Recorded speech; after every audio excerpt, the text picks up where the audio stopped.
After the whole Leviathan debacle the other day, everyone kind of forgot that Loud lost to 2G, a team that was considered a joke of an organization, a team whose IGL quit, literally quit the team 2 days before an official match, but the replacement did well. And 2G honestly looked like they have a very good meta read. I don't know who the new IGL is, but whoever he is, he has a good meta read. They played the Yoru comp instead of the Raze and the Raze ISO that they forced on Lotus earlier. They played meta, unlike Loud, which ended up hurting Loud. And they honestly just looked like they had a good understanding of the game, macro and micro. So today, we're going to be breaking down how 2G embarrassed Loud, and also how they need to help Digizen, because my man dropped 32 kills. I mean, someone free my goat. But before that, I'm about to hit 5K. I might have already hit 5K by the time this releases. So first of all, subscribe. But second of all, I'm doing a Q&A for 5K. It's in my Discord. So go ahead, join the Discord, and then you can just type the questions into the little like questions for Lions channels and get featured in the video. But make sure to do that right now and then come back to the video, hopefully. Anyways, hope you guys are having a great day, and let's get into it. And it actually started off going really well for Loud here. As you can see, 5v5, it's a bonus. 2G need to win their bonus, obviously. So they go ahead and they're really slow. And the reason for that is one of two things. They're waiting to see if there's going to be an aggressive push out by Loud. But as you can see, Fade using this utility here, her Prowler, Loud's comp is honestly more off meta than 2G's, which is really weird to say. 2G, they've done ISO Raze, they've done Raze, but they finally adapted to the Teo Breach and the Yoru, which is really good. But for Loud, with this Neon, you need to do one of two things. You need to be very, very proactive and fighting with it, or you're going to have to rely on that solo Fade, really, as kind of the information gather. Obviously, you have the Cypher, but as you can see on this round especially, he's just on B kind of chilling. However, it doesn't matter how good, your plans are if you get shot in the face there by Pankata as soon as you actually get into a gunfight. And again, I feel really good for 2G. I'm happy for them. But you can see already some of the issues that are starting to go for Loud. Keep in mind, Loud win this game. But not expecting a Vice wall here is kind of criminal. As you can see, Fade looks back and goes, oh, shoot, man. Sorry about that. Vice just got nerfed, actually, like, as I'm recording this. Her wall will now be 6 seconds instead of the 8 that it is on this patch that I'm playing on. But yeah, I mean, stuff like that, you really need to be able to anticipate and then wait, go through it together. But Pankata getting 3. Digizen also dropped 32 this game, which is insane. Free my goat. I'm just kidding. Loud's a good team. However, after 4 rounds, 2G really started to pick it up. But what's most interesting, especially on this round, is they didn't have any huge strategy, any big strategical advancements. They do this fake that doesn't really work, and then they just outshoot Loud. It's not even good utility either. They don't use much. It's literally just, hey, we're going to shoot you. And yeah, you can't really do anything about it. Digizen, again, he's been doing very well, did very well in this game. He's 10-3, but whenever he doesn't get that 4K or that 3K on those pivotal rounds, it seems like Loud kind of falls apart.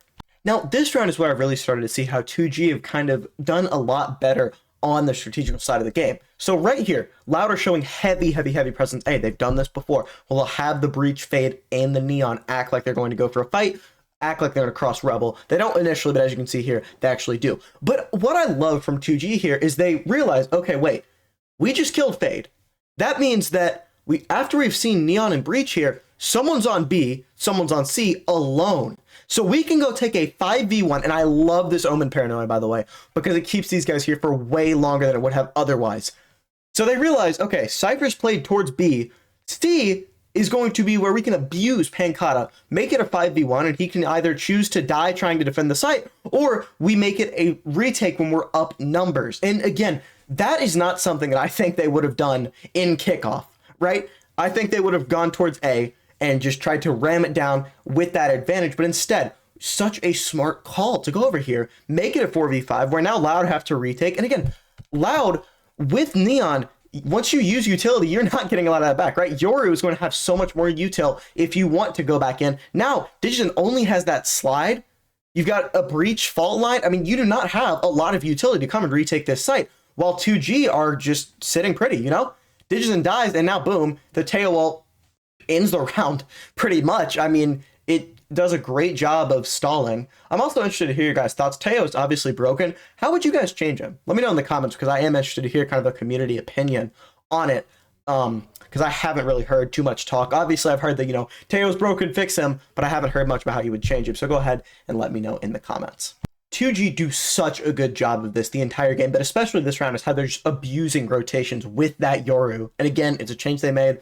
instead of, they played ISO Rays, they played just Rays. It's so good, and here's why. So Kalen's here, he has a Bulldog and he has Regen Shield, which means he does not have his Cs, but he has all of the util. He uses a Prowler off rip to make sure no one's B main. But 2G here, they show presence C, they did the tail missiles B and C main, they show presence C, break this trip, and then they open the door. The reason this is so impactful is because that makes Kalen's paranoid. He's on B alone, he does not want to go into a 1v5 right here against everyone, so he backs up into here. But now, again, he's paranoid. The only information that Loud have on the entire map is this, like, 2 players here. They have information, okay, they're not A yet. They haven't, crossed a rubble. That's the only information you have. And it makes Kalen's so paranoid because any second now, he could be in a 1v5, so he goes ahead and uses the last bit of information that you have without putting your bodies on the line here. Now, you're pretty much forced on A. You realize, wait, they're coming here. We're having to fight a 2v5. And to be fair, Breach, great stall. He does a really good job of letting them get out of there. And 2G probably used more util than they expressly needed to re-clear rubble. But again, no one from Loud is rotating because they're scared that with that Yoru, as you can see, Fade is going over here.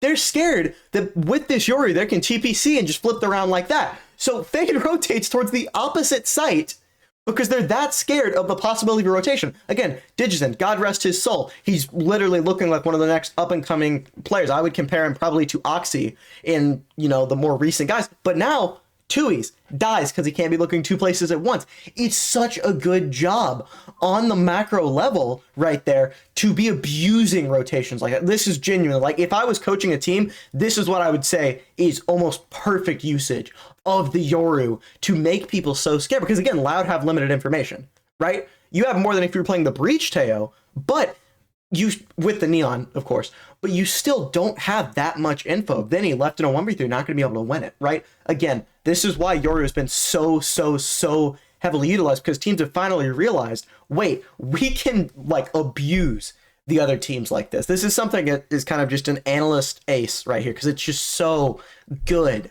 On this round, 2G exposed another huge weakness in Loud's comp, and that's playing Cypher over Vice. I truly think it's kind of undefensible, and especially on this B side, because look at this. Cypher had a trip B main.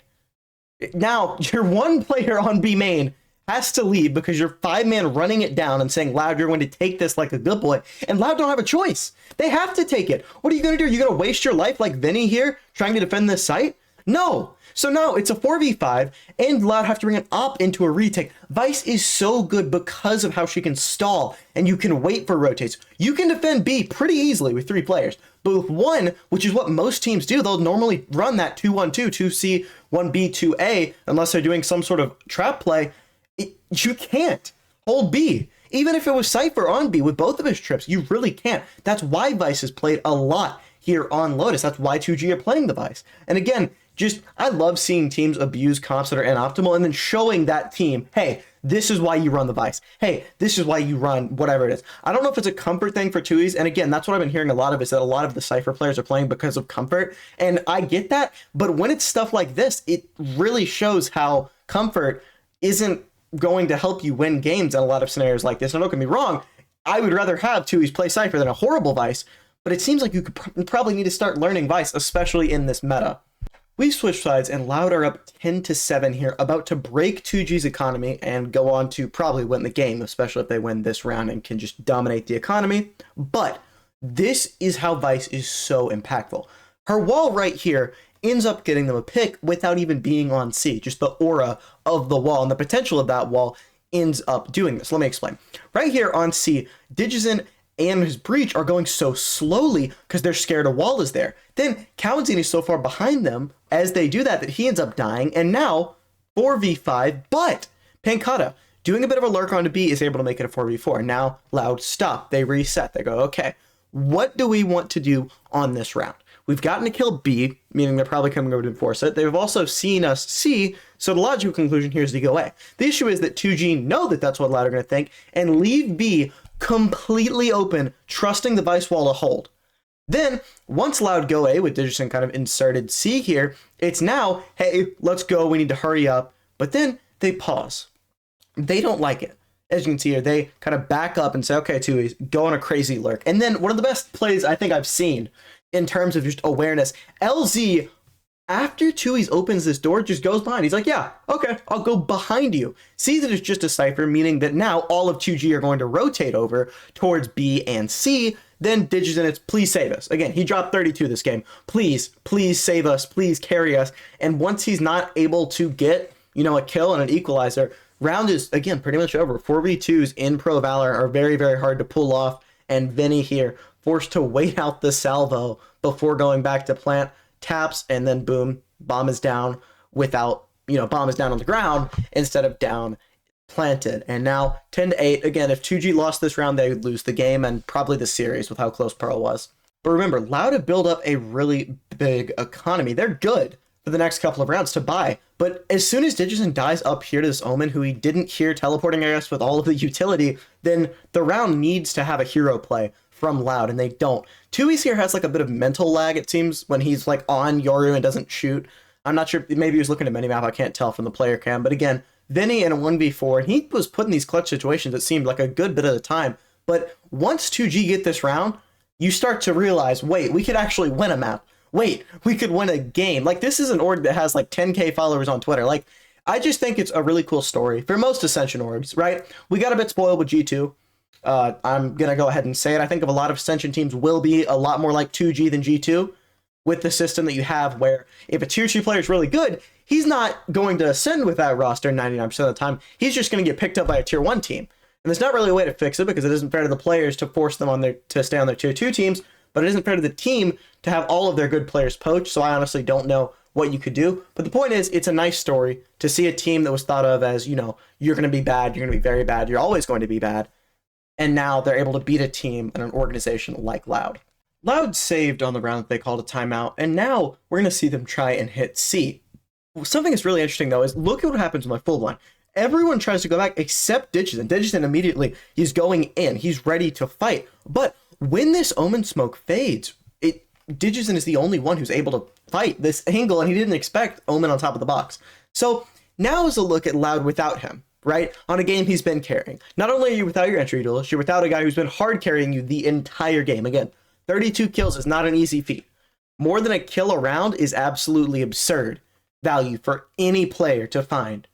Like, that significantly. There was also a really good stat that showed in kickoff he was the duelist with the least amount of first deaths per round, tied with Aspas, which, again, he's a very, very good duelist. I've been a Digison Glazer for a little bit. It's nice to have a duelist that I can glaze without him just sucking every time.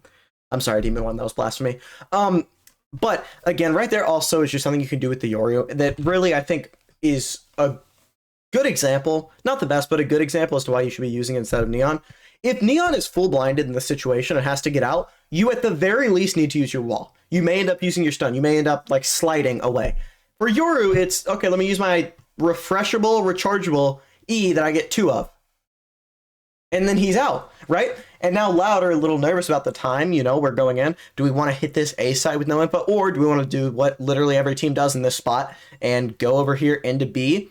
PXS, again, a replacement for Zap, I believe Zap, who rage quit 2G, which is really, really funny. On such short notice, he gets in, does well, and now 2G are up 11-10. Unfortunately, I'm only going to be able to do the overtime matches. I'm already very late for this video. I promise that I'll start making them at night so that I don't have problems like this. Although, do let me know what time you like my videos to come out. Give me a time zone, please. Anyways, 2G are going to go ahead and hit C here with a nice fake over towards A with their Yoru. I'm assuming he would TP out here if he could, but doesn't have the TP active. So they trade a player for the C bomb site. Pankata obviously not going to fight this and give them numbers. So now, boom, 5v4 retake here. Or Loud. You have some util, but not much at all. You have one flash, you have the C's, and you have a TP for Pankata, but there's not much util inside of 2G either. Just Teo's stun. But this position, and again, this right here is beautiful. Baiting for your teammates so we can be in this position so that they're trying to just go 1-for-1, and then they aren't ready for it. But Kalenzine with some elite movement there. Like, that's the stuff I'm hitting my desk if that's me, but 2G thankfully have better control of their reactions than me. PXS, the new hire, a guy who joined the team like 3 days ago, clutches a 1v1 against Loud. Like that, the pressure there is insane, and he delivers there. Now, let's look at this last round. Last round here, Loud trying to take Rubble, as you do. Pretty standard stuff. Get the Neon over there. I still can't really excuse them not running a Teo. I understand some teams have different meta reads than others, but Teo is so just needed in this meta that I don't get why you try and run the Breach Fade. Breach Teo is just objectively better.